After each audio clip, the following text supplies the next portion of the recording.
পুরো আজকে আবার রান্না করে চলে এলাম। আর এই দেখো কড়াইতে জল দিয়েছি। আর আমি আজকে কি রান্না করব তোমাদের সঙ্গে শেয়ার করব। কড়াইতে জল দিয়েছি, জল ফুটছে, একটু লবণও দিয়ে দিই, তারপরে দেখাবো কি রান্না করব। দেখো আজ কি রান্না করব।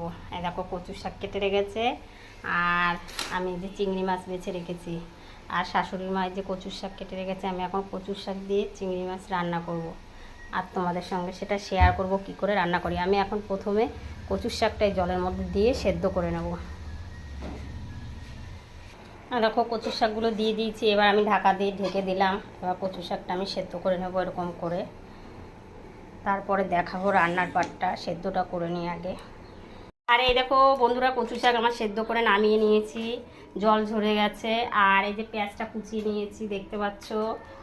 আর এই যে খাসির মাংসটা পরে করব।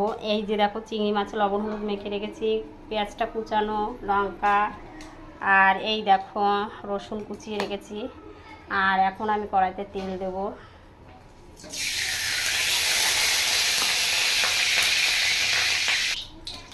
তেলটা গরম কড়াইতে তেল দিয়ে দিয়েছি, আর একটু তেল লাগবে।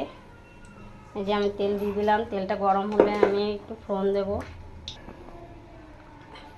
এই দেখো আমি এই যে এবার ফোড়ন দিয়ে দিচ্ছি কালো জিরে আর শুকনো লঙ্কা।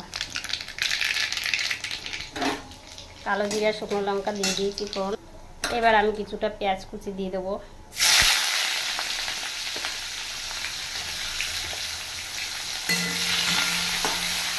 পেঁয়াজ কুচি করে দিয়ে দিলাম। পেঁয়াজটা একটু হালকা ভাজা হোক। আর আমি এই যে লবণ আর হলুদ দিয়ে দিয়েছি। লবণ হলুদ দিয়ে এটাকে ভালো করে কষিয়ে নেব।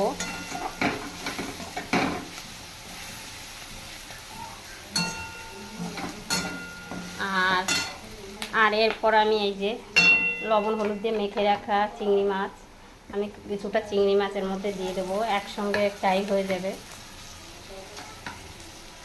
ব্যাস, চিংড়ি মাছটা এখন এর সঙ্গে আমি ভেজে নিলাম। এরপর আমি কচুর শাকটা দেবো। ততক্ষণ চিংড়ি মাছটা ভালো করে একটু ভাজা করে নিই। চিংড়ি মাছটা আমার ভাজা হয়ে গেছে, ওর সঙ্গে আমি কচুর শাকটা আবার দিয়ে দিলাম।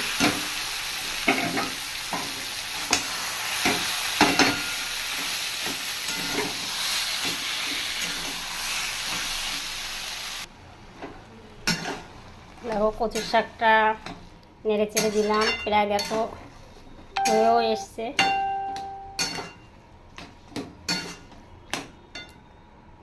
আর এই দেখো আমার কচু শাক হয়েও গেছে রান্না।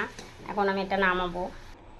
এই দেখো হয়ে গেছে আমার রান্না কমপ্লিট। কেমন হয়েছে দেখতে বলো কচুর শাকটা। চিংড়ি মাছ দিয়ে কচুর শাক কেমন হয়েছে প্লিজ রান্না করে খেয়ে কমেন্টে বলবে। Tata, bye bye, see you.